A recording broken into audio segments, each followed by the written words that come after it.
Ranking vegetarian protein sources today. First one we have is soy chunks. ఈ soya chunks ని మనం best category కిందకి వేయచ్చు because soya chunks లో protein చాలా ఎక్కువ ఉంటుంది. ప్రోటీన్ క్వాలిటీ ఓకే పర్లేదు బాగానే ఉంటుంది అండ్ బయో అవైలబిలిటీ విషయానికి వస్తే 70 to 75% వరకు ఉంటుంది. నెక్స్ట్ రాజ్మా. ఈ రాజ్మా గట్ హెల్త్ కి మంచి సోర్స్ ఏమో కానీ ప్రోటీన్ విషయానికి వస్తే బ్యాడ్ సోర్స్. సో దీన్ని మనం బ్యాడ్ కేటగిరీ కిందకి ఇద్దాం. ఇందులో ప్రోటీన్ క్వాలిటీ చాలా పూర్ గా ఉంటుంది అండ్ బయో అవైలబిలిటీ విషయానికి వస్తే అది కూడా ఆల్మోస్ట్ 40 to 50% మాత్రమే ఉంటుంది. నెక్స్ట్ పన్నీర్.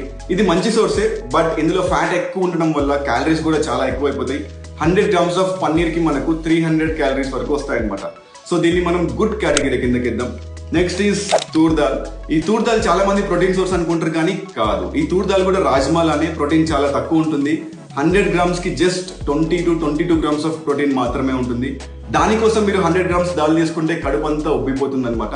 సో దీన్ని కూడా మనం బ్యాడ్ కేటగిరీ కిందకి ఇద్దాం. ఇందులో కూడా ప్రోటీన్ క్వాలిటీ చాలా తక్కువ ఉంటుంది, బయో అవైలబిలిటీ కూడా చాలా చాలా తక్కువ ఉంటుంది. Next we have is tofu. Tofu కూడా సోయ్ ప్రోడక్టే, సో దీన్ని కూడా మనం బెస్ట్ కేటగిరీ కిందకి ఇద్దాం. ఇందులో కూడా ప్రోటీన్ క్వాలిటీ పర్లేదు బాగానే ఉంటుంది అండ్ బయో అవైలబిలిటీ కూడా అరౌండ్ 70% ఉంటుంది అనమాట. Next and last we have is whey protein.